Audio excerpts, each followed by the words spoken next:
Bonjour tout le monde, ici Marjorie Théodore au micro. Aujourd'hui, j'ai le plaisir d'accueillir au studio Marie-Célie Agnan, écrivaine québécoise d'origine haïtienne. Madame Agnan est devenue poète officielle du Parlement canadien. Le 1er avril, elle a été couronnée auteure de l'année au Gala Dynastie qui reconnaît des personnalités des communautés noires. Donc, une belle année en perspective pour Madame Agnan.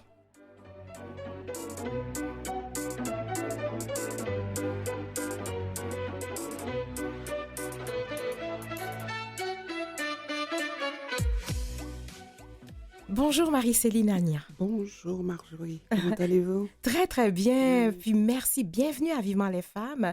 Puis merci d'avoir accepté notre invitation.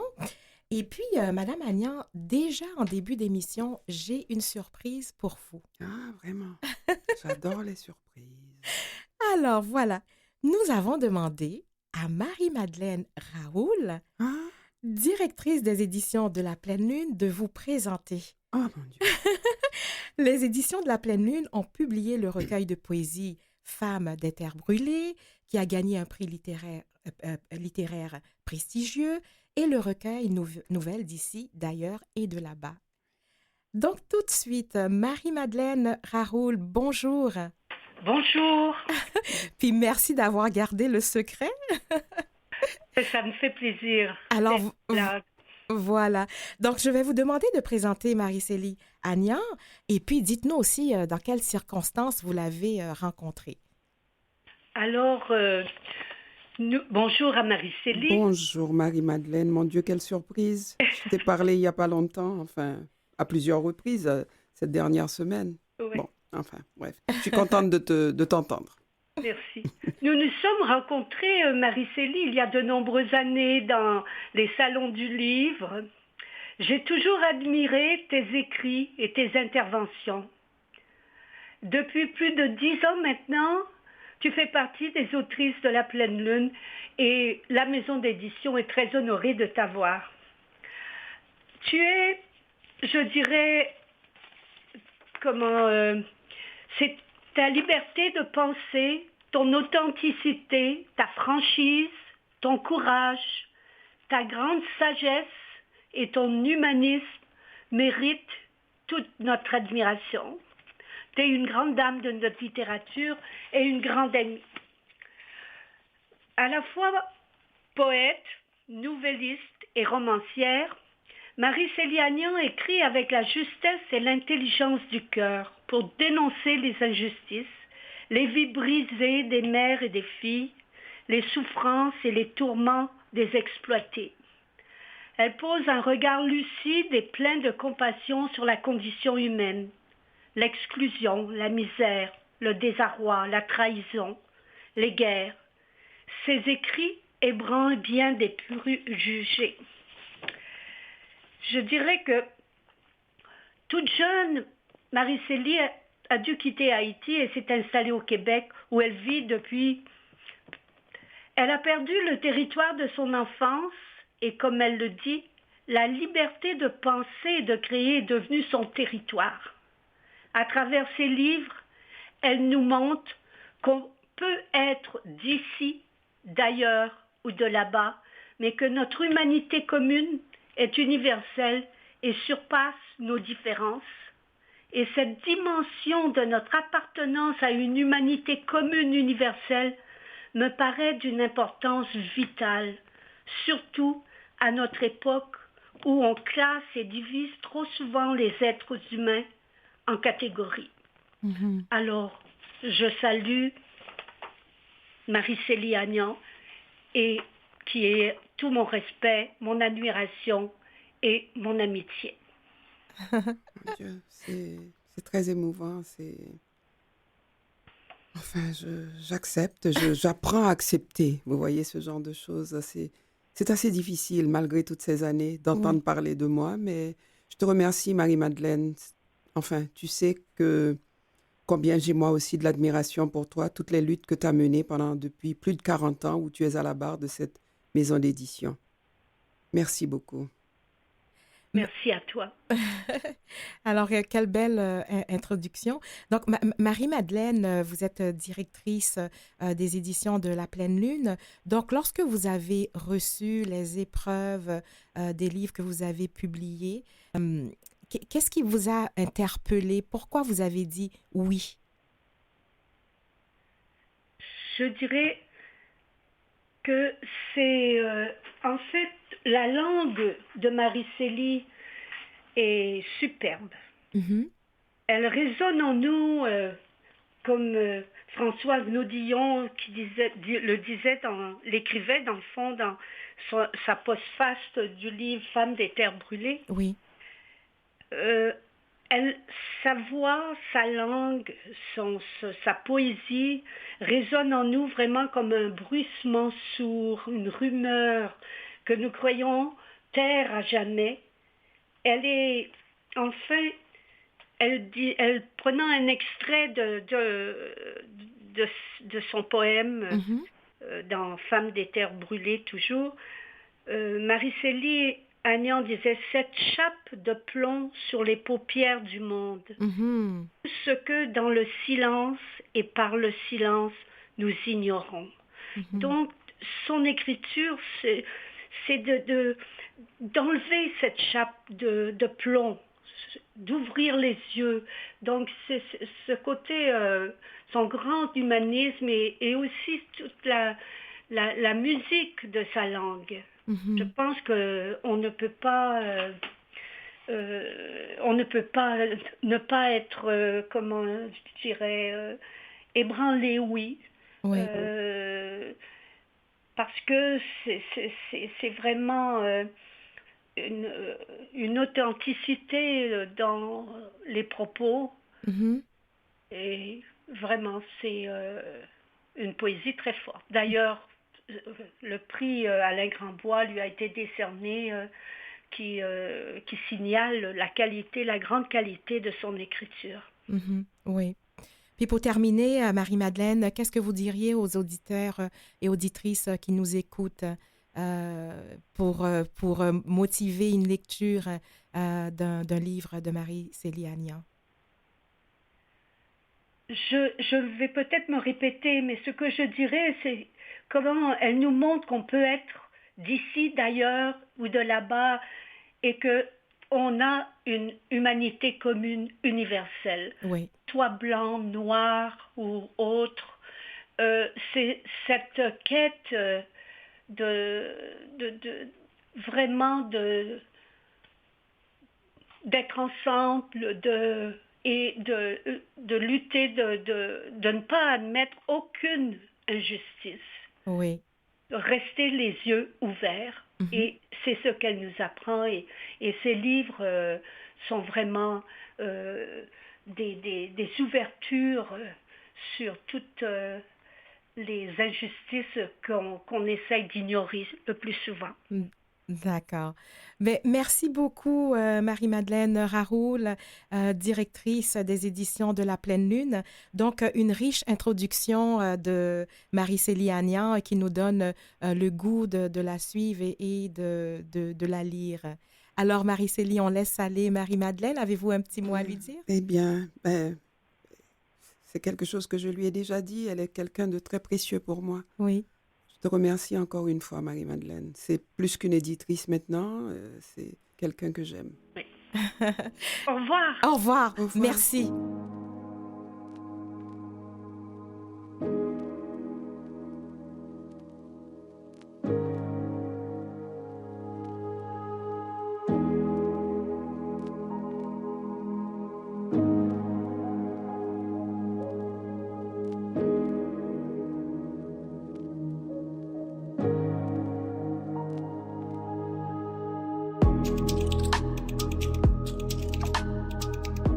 Après cette belle introduction de Marie-Célie Agnan, donc je poursuis avec elle. Donc Marie-Célie Agnan, écrivaine québécoise d'origine haïtienne et poète officielle du Parlement canadien. Marie-Célie, alors vous revenez de vos émotions, une belle surprise hein, quand... En effet, oui, c'est très émouvant.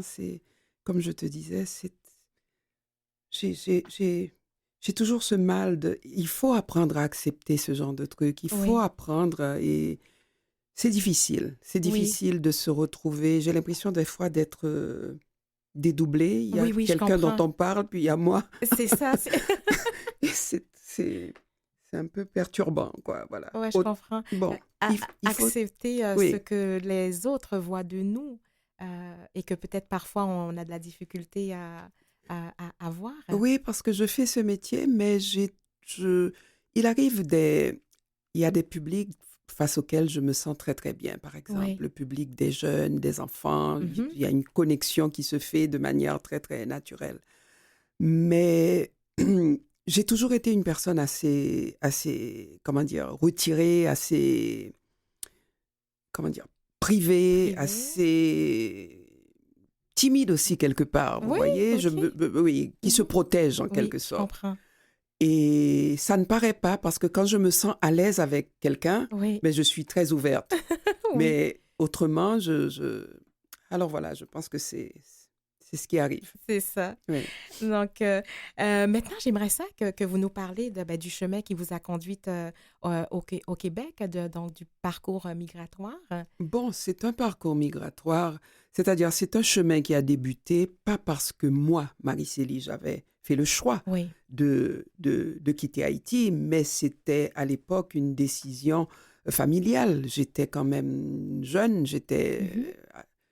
enfin, c'est l'année de j'avais 16 ans. Oui, oui. Vous voyez, c'était une décision de la famille, quoi. Même si moi, en quelque sorte, j'y avais participé, je voulais partir. Parce qu'à 16 Mhm. ans, on a quand même une idée peut-être pas très nette de ce qui se passe autour de nous, Oui. mais on comprend ce que c'est que la peur. Mhm. Surtout quand on voit que les adultes ont peur. On ne En effet. comprend pas tout à fait ce qu'est la répression, Mhm. mais on sent les choses, on Mhm. sent que tout le monde a peur. Mhm. Et je me rappelle à l'époque où j'ai demandé à... C'est ma marraine qui vivait au Québec, Oui. qui était une des premières infirmières à avoir enfin, émigré. Elle est arrivée ici dans les années 60. Ah oui. Et on était très proches. Elle m'a en quelque sorte élevée. Vous savez comment sont en Haïti les familles, on vit de Mhm. manière très très proche. Elle n'avait pas d'enfant, j'étais son enfant gâté en quelque sorte. Mhm. Et j'ai voulu venir. C'est-à-dire, on sentait cette lourdeur de la peur. Et je lui ai demandé de venir, entre autres parce qu'à l'époque, on parlait beaucoup d'un examen préalable aux examens de la réto et de la philo Oui. qu'on a en Haïti, des examens, comment dire, très sérieux, là. Mhm. Et je me disais à l'époque, ça va être encore les enfants de ces duvalieristes et de ces tontons macoutes qui vont réussir Ah à oui, ces oui, oui, oui, je examens-là. comprends. Oui. Je ne veux pas être Mhm. soumise à ce genre de truc. Mhm. Et voilà, elle a accepté, et je suis venue vivre avec elle, Oui, oui, oui, très tôt. très tôt. Et ça a bien été, l'intégration et tout ça, donc, Quand même oui, oui. c'est-à-dire, c'était pas une intégration très difficile. Elle m'avait en quelque sorte protégée quand même dans cette intégration. Mhm. Je me rappelle cette dernière année du secondaire, je suis allée au Collège français. À Oui, l'époque, oui. beaucoup de jeunes De allaient jeunes allaient là. là, Les oui. parents pensaient que c'était beaucoup plus facile pour nous. Mhm. Dernièrement, j'ai eu toute une émotion justement quand une petite école qui utilise les locaux du Collège français, qui s'appelle l'École des premières lettres, Oui. m'a demandé de venir faire un atelier Ah, OK. de contes avec Mhm. les enfants. Et pendant à deux reprises, je suis allée sur les lieux. Et voilà, j'ai terminé cette année de secondaire dans un milieu quand même assez protégé. Mhm. Et j'ai ensuite été au cégep. C'est là, je peux dire que je dirais pas les difficultés, mais quand même se prendre en main. Se prendre en Et main, ce quoi. que je voulais faire, c'était, bon, les lettres, c'est ce que j'ai fait, mais Mhm. je peux pas dire que ça a été facile. Je Vous comprends. voyez, quand on doit se prendre en main après l'université, je voulais aller en théâtre et j'ai senti Mhm. déjà à cette époque que c'était un milieu très, très difficile. Oui, oui, oui. Euh, je me rappelle, j'étais à l'université à Concordia et j'avais un professeur, je peux le dire aujourd'hui, qui avait des réactions et des paroles tellement discriminatoires et racistes Mhm. que je pense que j'ai bifurqué. OK, je vois. À l'époque, je me suis dit, c'est un milieu où c'est une lutte que Oui. je ne vais pas pouvoir gagner. Mhm. Et j'ai laissé tomber, même si j'avais pris des cours d'écriture théâtrale. Oui. J'avais même écrit une pièce qui l'avait choqué en quelque sorte parce que... enfin bref. Mhm. Et j'ai bifurqué vers les lettres et puis voilà, C'est ça. l'enseignement. Oui. Normalement, j'ai une formation d'enseignement en français, français, langue seconde. Et puis exactement, bon, oui. mais j'ai fait autre chose Mhm. pour pouvoir être libre, Oui. en quelque sorte. Le goût de l'écriture, est-ce que ça s'est développé ici ou vous aviez déjà avant Ah non. 16 ans? Ah non, bien avant Bien 16 avant, ans. Bien hein, avant bien 16 avant. ans.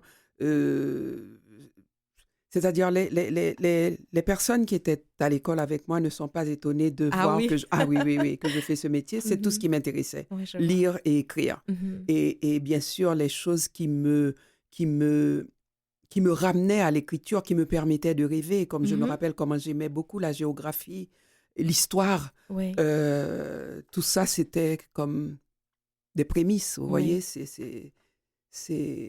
Mais j'étais pas... Les sciences et toutes ces choses-là ne m'intéressaient pas beaucoup, mais Mhm. j'ai Plutôt... commencé à écrire déjà à l'adolescence et à lire, à consommer de la littérature en quelque littérature. sorte. Par chance, j'avais la chance d'être dans un milieu où les gens lisaient, Oui. où il y avait des livres. Mhm. Et puis, voilà. Alors ça vous a amené aussi, comme on l'a dit précédemment, vous avez enseigné le français, vous avez été aussi interprète.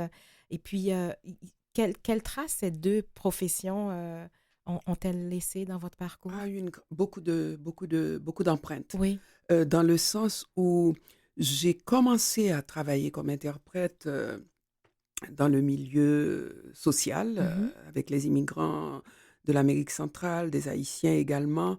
Et je sentais en quelque sorte que le désir de la militance, le goût de la militance se confondait avec le gagne-pain en quelque sorte. OK. J'aimais beaucoup cette idée d'être utile, d'aider les gens, de servir de passerelle en quelque sorte entre la société d'accueil et des nouveaux arrivants. Oui. Et en même temps, ça m'a permis une grande connaissance de l'Amérique centrale parce que comme Mhm. je travaillais, enfin, beaucoup en espagnol, une langue que je maîtrise, Oui.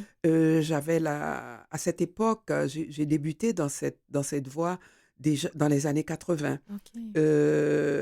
C'était une époque où l'Amérique centrale vivait des choses terribles, Mhm. comme cette politique de terre brûlée où les gens du Salvador, du Guatemala, Mhm. enfin les assauts, si je peux dire, des régimes dictatoriaux, Oui.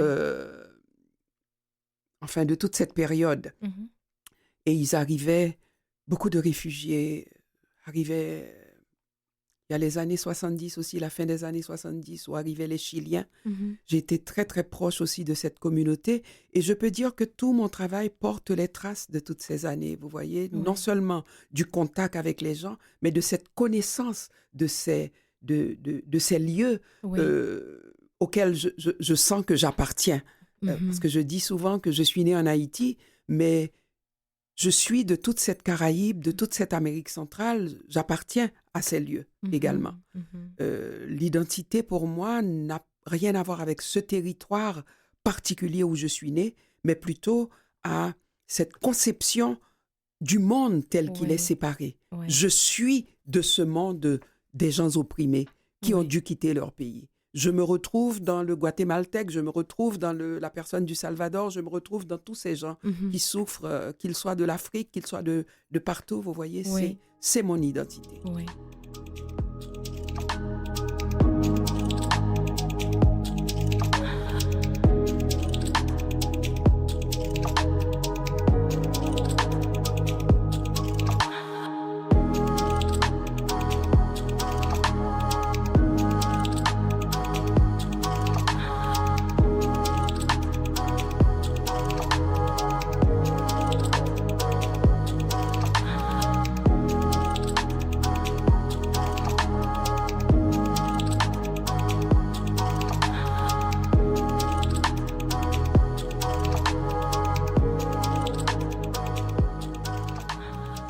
toujours en compagnie de Marie-Célie Agnan, écrivaine québécoise d'origine haïtienne et poète officielle du Parlement canadien. Marie-Célie, les parcours de femmes sont bien présents dans votre œuvre, entre autres dans votre roman La dot de Sarah, qui vient d'être même réédité en version bilingue, hein, français-créole. Pourquoi est-ce important pour vous de disséquer la condition des femmes? C'est-à-dire, je ne peux pas concevoir mon existence sans parler des injustices dont les femmes ont toujours été euh, victimes, Mhm. enfin, depuis qu'elles existent, quoi. Le monde a été bâti sur cette injustice. Oui. Le monde est érigé sur des injustices. Mhm. Le patriarcat, la structure même de ces sociétés. Vous voyez, Oui. c'est pour moi le sort des femmes est lié au sort de tous ces gens qui sont opprimés. C'est une sorte d'oppression Mhm. que les femmes ont toujours vécue, que je dénonce dans mes œuvres et à la suite d'autres femmes Oui, qui l'ont fait avant moi, parce que ce n'est pas quelque chose de nouveau. tout à fait. Vous voyez, et quand on regarde notre humanité, on regarde ce monde, on se rend compte que les femmes ont beau se battre, tout comme les peuples ont beau se battre, on revient toujours à la case départ, en Mhm. quelque sorte. Mhm. Qui aurait cru qu'aujourd'hui, nous soyons dans des sociétés où il y a tant de féminicides? En effet. Vous Ouais. voyez? Alors, je dis souvent que le féminisme, c'est la nécessité de rester les yeux ouverts, c'est la nécessité Mhm. d'être vigilant. Oui. Vous voyez, c'est une injustice parmi tant d'autres. Mhm. Mhm. Et je ne peux faire autrement que de parler d'une injustice parmi les autres. Parmi les autres, oui. Et c'est nécessaire, c'est plus que nécessaire, Mhm. parce que nous avons besoin de transmettre cette vision, la vision de cette égalité à nos filles, à nos Oui. petites filles. Oui. Parce que les luttes que nous avons menées il y a 40 ans, 50 ans, elles vont devoir continuer à mener ces Oui. luttes. Oui. Alors, il faut la transmission. Oui. Comme vous dites, garder les yeux ouverts. Garder Donc, les yeux c'est ouverts. ce que vous voulez transmettre Absolument. aux, Cette nécessité. oui, aux Vous voyez? générations. Oui. Oui. Vous avez eu de nouvelles fonctions, poète officiel du Parlement canadien. Qu'est-ce que c'est au juste? Au fait, c'est quelque chose qui existe dans d'autres pays, Mhm. en Angleterre, je crois, aux États-Unis également. Et ici, ça fait une vingtaine d'années Mhm. que le Parlement, plutôt la bibliothèque du Parlement, D'accord. accueille OK. un, un poète Mhm. dont la fonction est une sorte d'accompagnement, Mhm. je pourrais dire occasionnel, pour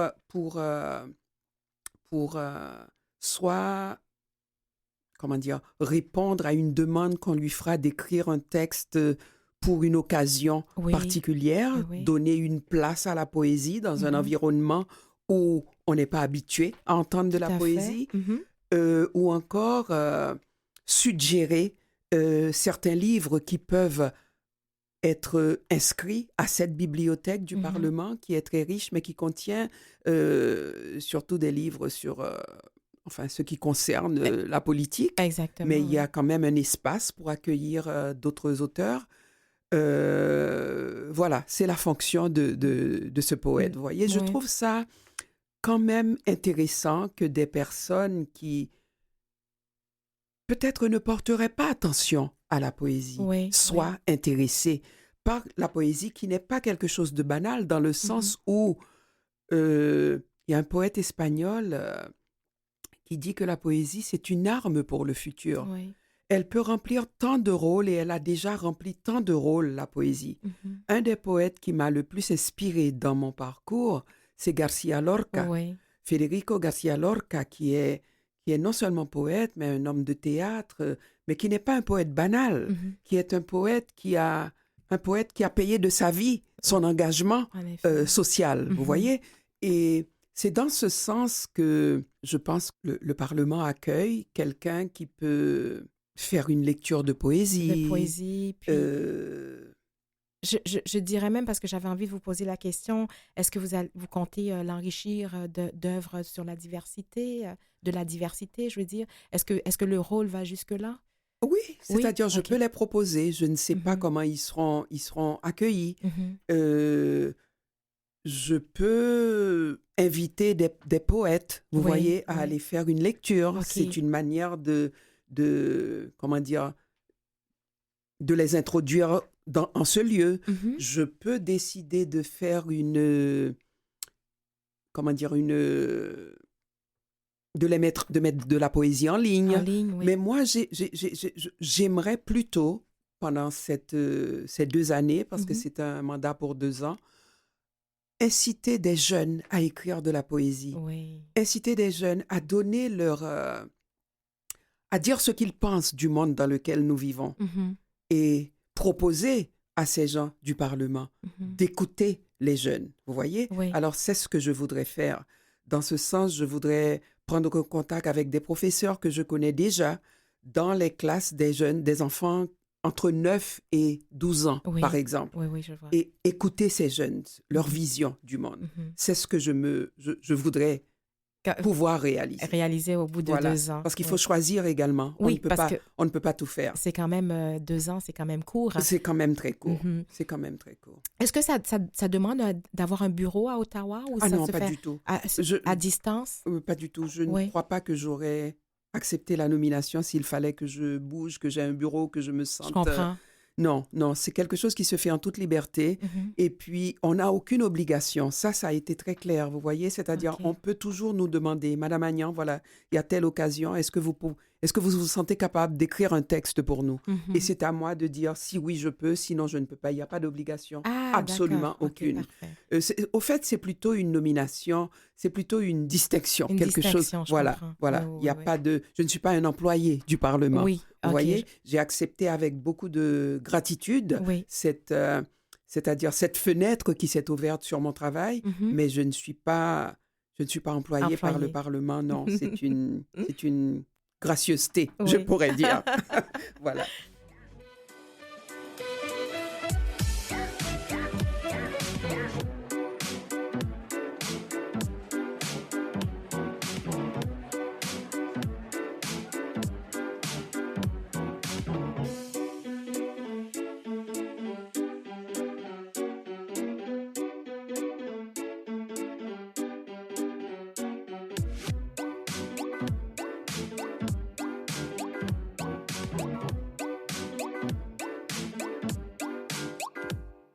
Vous écoutez Vivement les femmes avec Marjorie Théodore. Au micro avec Marie-Célie Agnan, écrivaine québécoise d'origine haïtienne et poète officielle du Parlement canadien. Alors, Marie-Célie, vous avez été désignée auteure de l'année au récent Gala Dynastie. D'ailleurs, j'y étais, j'ai vu votre vidéo de remerciement, mais j'ai envie de vous demander comment avez-vous reçu ce prix? Vous savez, ce qui me touche dans l'octroi de ce prix, c'est que les gens qui sont, comment dire, les auteurs de cette manifestation, selon moi, sont des jeunes. Oui. Des jeunes de cette communauté qui ont grandi ici, ou bien qui sont arrivés très jeunes, qui sont nés ici. Et ils m'avaient invité à je pense, pas au gala. Au gala, j'ai pas pu y être parce Oui. que j'étais absente, la remise du prix, mais à une autre manifestation enfin, avant la remise des prix. Mhm. Et j'ai trouvé que c'était une génération de jeunes qui sont tellement à l'aise dans leur peau. Ils étaient là. Ils étaient Ouais. là, présents. Ils sont dans leur élément. Ils sont chez eux. Ils ne demandent pas la permission. Mhm. Et j'ai beaucoup d'admiration pour eux. J'aime cette liberté qu'ils se donnent, vous voyez, Oui, de oui. ne pas demander la permission de faire ce qu'ils font. C'est vrai, oui. Et puis, dans ce sens, je les encourage et puis j'accepte avec beaucoup de gratitude ce regard qu'ils ont sur mon parcours, sur Mhm. mon travail. Et puis, voilà, je les remercie d'être ce qu'ils sont Oui, et de vouloir aussi aller plus haut, aller plus loin. oui, oui, C'est comme ça que je le perçois. oui, tout à Voyez? fait. Oui, Puis ça permet aussi, ce sont des jeunes, bien sûr, qui sont autour de cette belle idée, organisation et tout, mais ça permet aussi de jeter un regard sur le parcours, le défrichage qui s'est fait aussi absolument. dans divers domaines. Oui, parce que j'ai compris avec le regard des jeunes aujourd'hui, enfin non seulement ces jeunes d'origine haïtienne, beaucoup, mais il y en a d'autres aussi, Oui, mais d'autres jeunes qui sont dans la communauté, parmi les jeunes auteurs, autrices mhm, qui écrivent et qui observent mon travail. C'est-à-dire, je n'avais jamais pris conscience de ça que ces dernières années. ouais, Et je me rends compte que c'est important. On ne vient pas de nulle part. tout à fait. Moi, j'ai aussi eu comment dire, des modèles.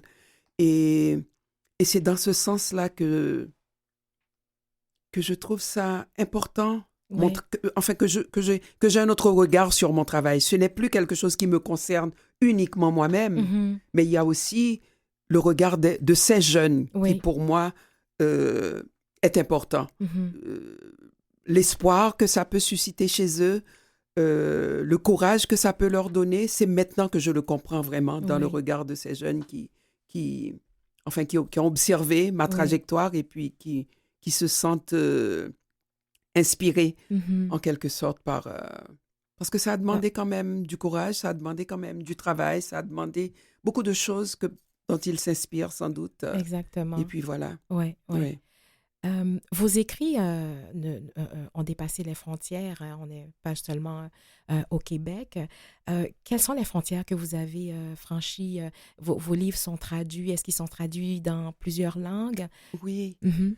Je dois vous dire, Marjorie, je crois que c'est surtout avec cette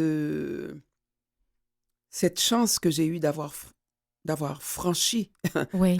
les barrières, les frontières, comme vous dites, Mhm. euh, que mon travail a pu se diffuser Diffusés, oui, oui. et revenir au Québec en quelque sorte. Oui. Comme quoi j'ai dû sortir d'ici pour Mhm, revenir mhm. parce que j'ai été dans tant d'endroits comme le Japon, la Finlande, la Suède, l'Autriche, un peu partout.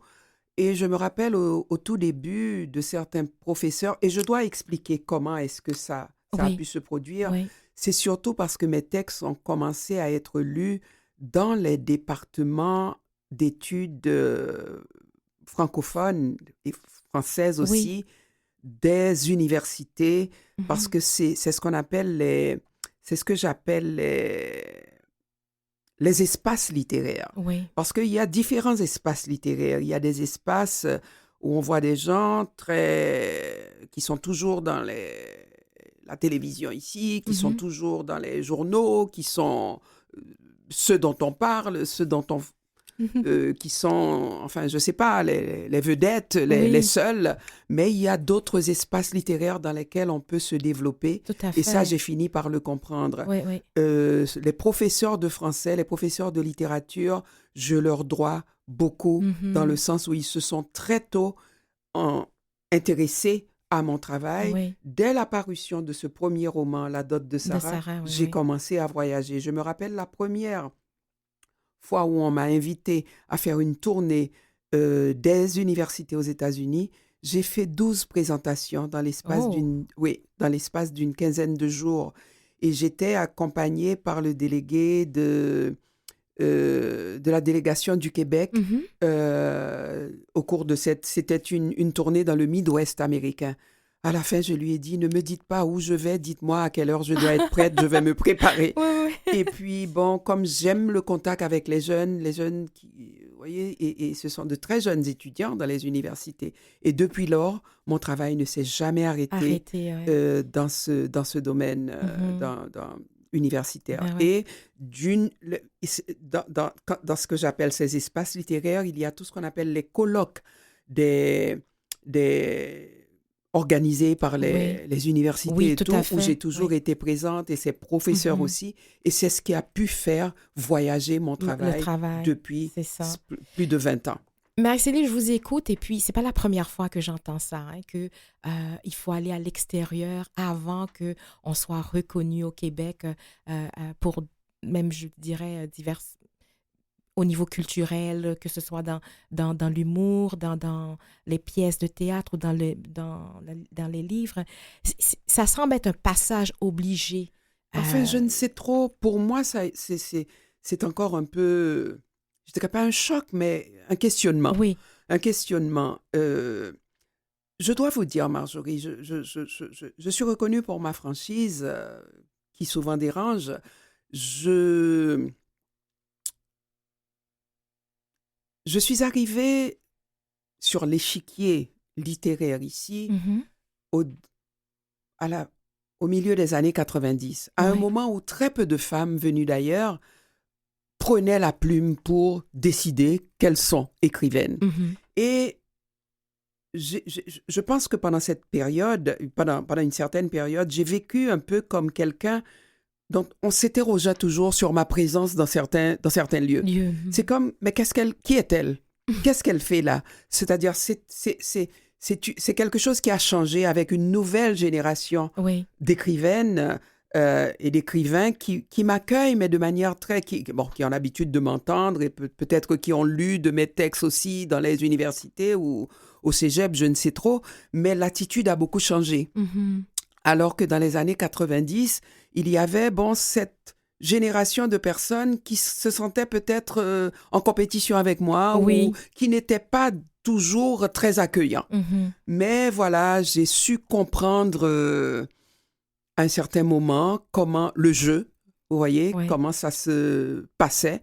Et puis j'ai fait ma route mhm, dans une espèce de tranquillité sans essayer trop de m'imposer ni de chercher à me faire accepter. je comprends. Et puis voilà, dans la tranquillité, j'appelle ça une sorte de résilience, Oui,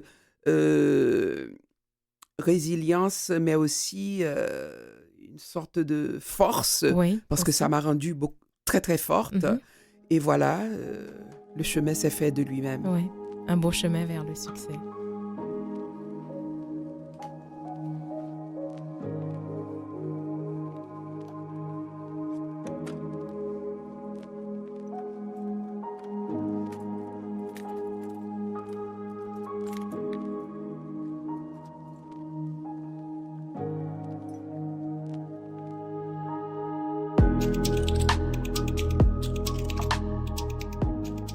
Marie-Célie, vous signez la préface du collectif de personnes marginalisées, Peace, Peste et Puissance, préface dans laquelle il ressort votre volonté de lutter contre l'invisibilité.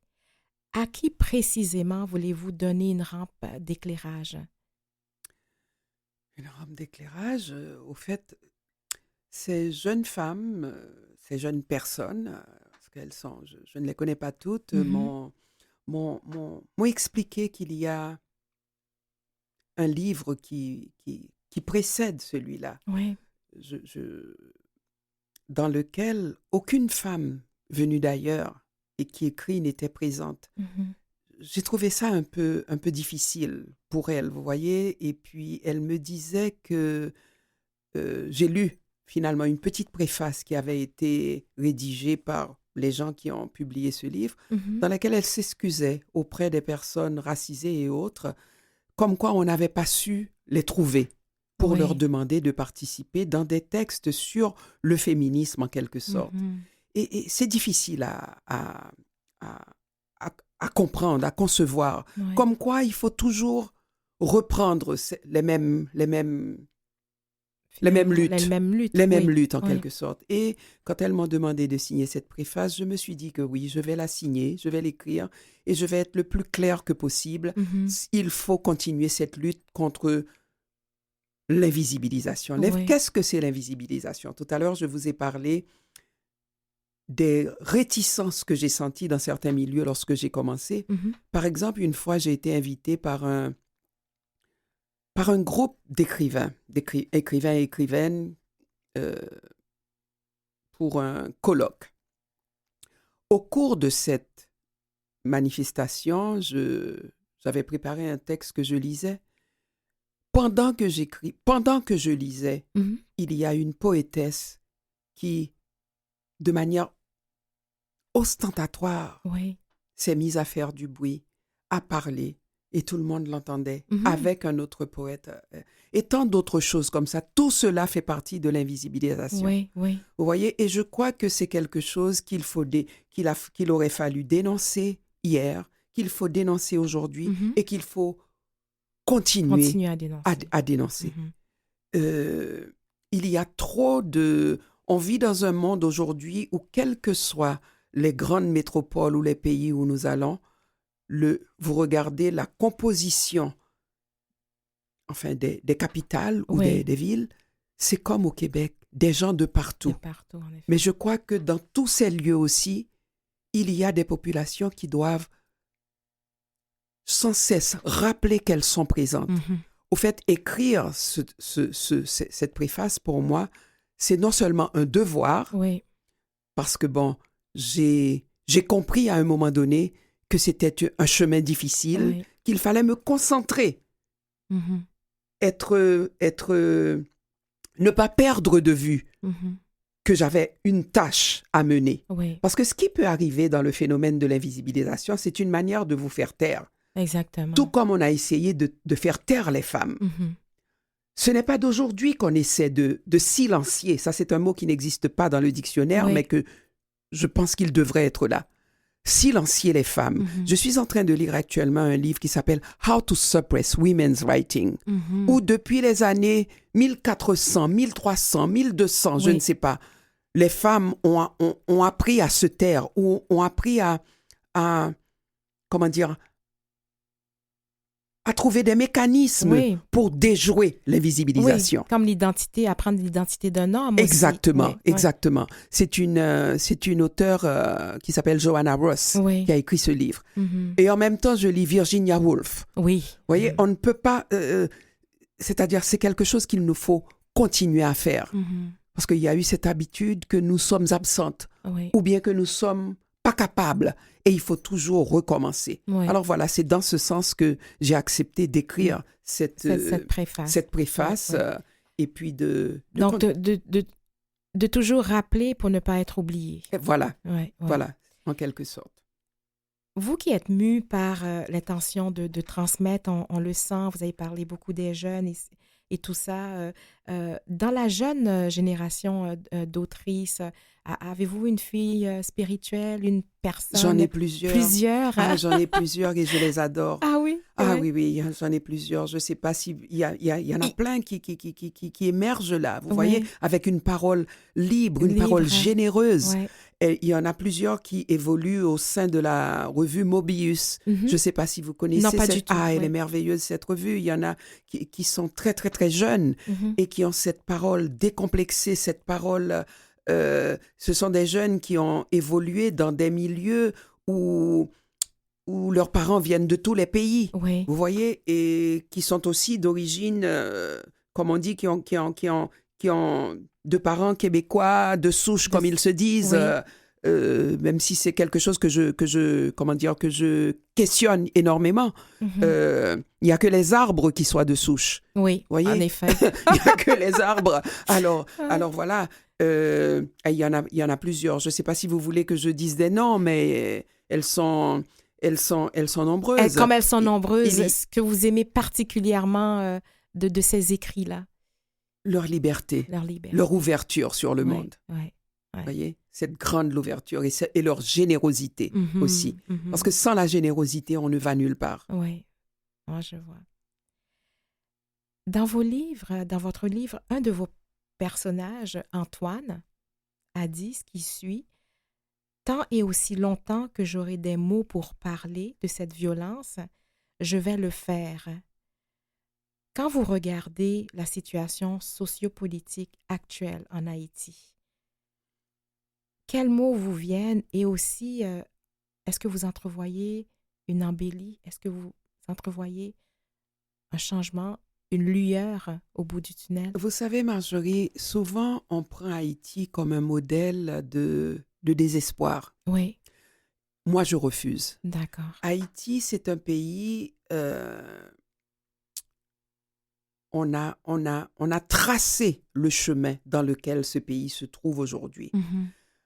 On oublie que il y a Haïti, mais il y a tant d'autres pays dont on ne parle pas. Je ne veux pas nier ce qui se passe en Haïti, mais des fois, on va aiguiser, comment dire, pas aiguiser, mais on va diriger le regard quelque part les pour éviter de projecteurs, voir oui, le oui. projecteur, pour éviter Oui. de voir ailleurs. Oui. Cette souffrance que l'on voit en Haïti, elle se manifeste comme ça. Mhm. On l'expose, parce qu'on a toujours été exposé comme Haïtiens. On a toujours été exposé, ce pays-là. Mhm. Et pendant qu'on regarde ce qui se passe là, on oublie. On oublie par exemple le Yémen, où un peuple est condamné à mourir. Oui. On oublie que la Libye a été détruite. Des gens qui quittent le Libye, des réfugiés libyens, on n'en connaissait pas à un moment donné. Mhm. Ce pays a été démantelé. Les gens qui meurent dans la Manche aujourd'hui, qui meurent dans la mer, beaucoup viennent de Libye et beaucoup sont des Noirs de ce pays-là qui vivaient tranquilles. Il y a tant de pays que l'on détruit. Haïti a été détruit, mais détruit pratiquement à la racine. Mais ce n'est pas une destruction qui a débuté aujourd'hui. Elle a débuté au lendemain de l'indépendance d'Haïti. Oui. Et moi, je me dis que le jour où le monde changera, Haïti changera aussi. Parce qu'il n'y a pas quelque chose comme un chemin qui a été tout tracé pour Haïti parce que nous sommes des Haïtiens, nous sommes comme ça, et le désespoir est notre lot. Oui. La destruction est notre lot. Ça a commencé au lendemain de l'indépendance. Oui. Ça a été signé que Haïti ne devrait jamais se mettre debout. Oui. Quand vous pensez par exemple au Venezuela, qui est un pays qui possède du pétrole, mais du pétrole à n'en plus finir, pourquoi est-ce que les Vénézuéliens viennent mourir dans le chemin Roxham aujourd'hui? Oui. Alors je ne veux pas qu'on considère Haïti comme un cas d'espèce. Vous voyez, ça fait partie de ce grand, comment dire, d'un des peuples qui croupit dans la misère, mais c'est une misère organisée, c'est une misère décidée. Parce qu'Haïti, il y a cette grande violence, mais nous ne fabriquons pas d'armes. D'où viennent ces armes qui sont si présentes et qui contribuent à démanteler ce pays? Oui. Vous voyez, il y a des questions à se poser. Qui a intérêt dans les fabriques d'armes? Ce sont les mêmes qui gèrent le monde. Oui. Alors, il y a des questions à se poser. Oui, Haïti peut changer, mais il faudrait que le monde change. Il faudrait que la chape de plomb, comme le disait Marie-Madeleine, sur le regard du monde, change. Oui.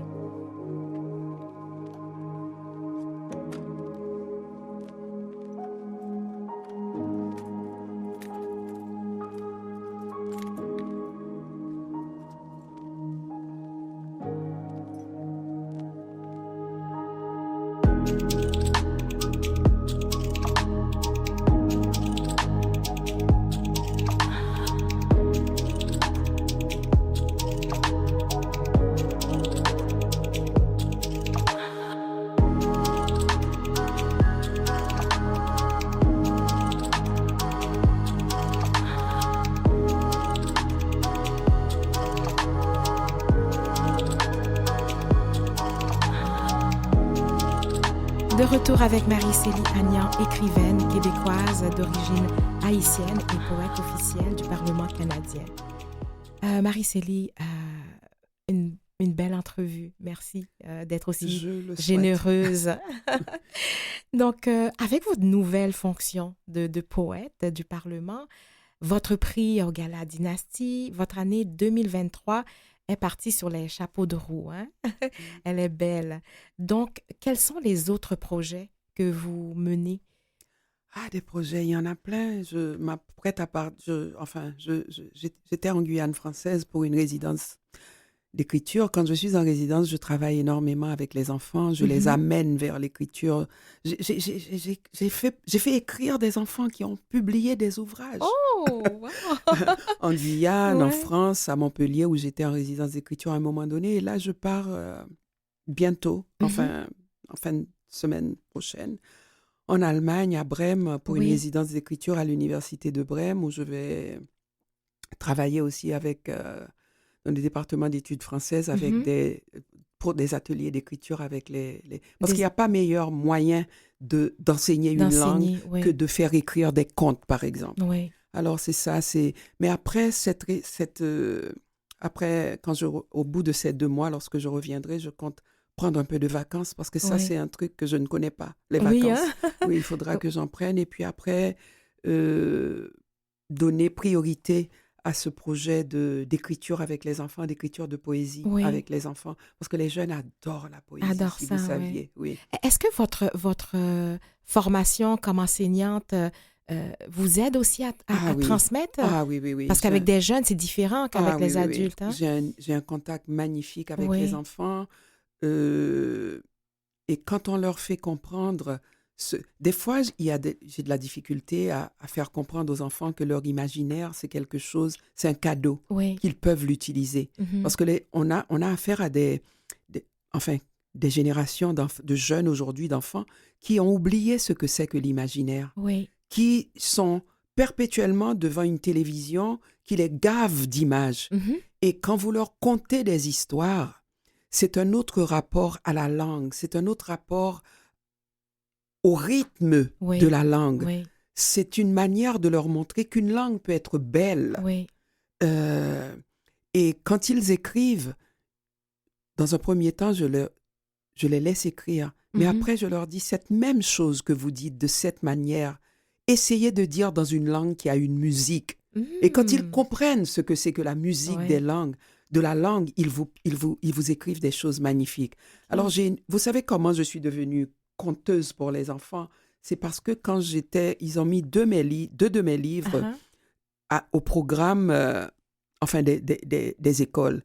Et lorsque j'allais dans une école, je trouvais que les enfants étaient tellement généreux, oui. ils me donnaient tellement que je me sentais honteuse de partir en leur prenant tant Et là, je me suis dit, qu'est-ce que je pourrais leur donner? Mhm. Et je me suis mise à leur conter des histoires. Mhm. Et c'était la meilleure chose qui aurait pu m'arriver. Je suis devenue conteuse Conteuse, grâce à eux. oui. Oui. Alors, j'utilise les contes pour leur faire aimer la langue. Oui. Vous Oui. voyez? Alors, voilà, c'est ce que je fais aussi dans la poésie. Dans la poésie. Avec tout cela, Marie-Célie, ben, on a fait le tour. Votre vie semble bien riche, en tout cas en réalisation professionnelle et tout. Avez-vous un rêve que vous auriez aimé réaliser ou, je veux dire, soit professionnel ou personnel, quelque chose que vous dites, ah, ça j'aurais aimé, ou vous êtes comblé. En général, je suis une personne qui vit beaucoup dans la gratitude. Oui. Pas simplement parce que je suis devenue écrivain, parce que ça aurait pu être n'importe quoi. Moi, je ne Mhm. considère pas ce métier différent d'un autre, vous voyez, parce Oui. que je pense que pour moi, ce qui est important dans ma vie, c'est la réalisation comment dire, de me sentir bien avec Bien. moi-même. Oui. Et je crois que ça, on peut y parvenir, quel que soit ce qu'on fait dans la En vie. effet. D'être Oui. en adéquation avec soi-même, de Mhm. de sentir une forme de liberté. Dans ce sens, l'écriture, c'est important pour moi parce que pour moi, c'est mon espace de Mhm. liberté. Mhm. Et c'est dans la création qu'on trouve Dans la cet espace. création. J'aurais pu être peintre ou ailleurs, mais je pense que j'ai essayé de fuir tous les espaces où j'aurais peut-être besoin de quelqu'un ou Mhm. d'autre chose, vous voyez, pour être libre, Oui. justement. Oui. Au fait, voilà, je pense pas qu'il y ait un rêve en particulier. Bon, le rêve d'être en santé, D'être en peut-être. santé, Voilà. tout à fait. D'être- Pour terminer, vous êtes une femme inspirante, vous inspirez. Une femme qui vous aurait inspiré. Oh, il y en a énormément, elles sont trop nombreuses. Il y a Dans l'écriture dans ou, l'écriture, ou même... il y a Nadine Gordimer, pour Ah oui. laquelle j'ai beaucoup de respect. C'est une Mhm. femme qui a grandi en Afrique du Sud, Oui. une blanche sud-africaine qui a endossé la Mhm. cause de la justice OK. et qui a toujours écrit contre le racisme en Afrique du Sud à une époque où Mhm. c'était quelque chose d'absolument fabuleux. Oui. Vous voyez qu'elle puisse prendre la parole dans un espace d'une telle violence, vous voyez, pour les autres, parce que Mhm. l'Afrique du Sud, c'est un pays qui n'a pas hésité à tuer des gens, des Blancs, Oui. qui parlaient au nom des Noirs, En qui effet. parlaient contre le racisme. Alors, c'est quelqu'un que j'admire, l'œuvre et la personne. Marie-Célie, ce fut un pur délice, hein, cette entrevue avec vous. Puis, merci d'avoir répondu aussi généreusement à nos questions. Alors, nous vous souhaitons du succès, hein, une belle suite dans vos projets. Je rappelle que mes invités sont Marie-Célie Agnan, écrivaine québécoise d'origine haïtienne et poète officielle du Parlement canadien. Et en début d'émission, nous avons eu Marie-Madeleine Raoul, directrice des éditions de La Pleine Lune. Ceci met fin à notre émission. Merci à toute l'équipe. Mathieu Tessier à la mise en onde, Lynn Roy à la recherche, Jean-Sébastien Laliberté, chef diffusion technique.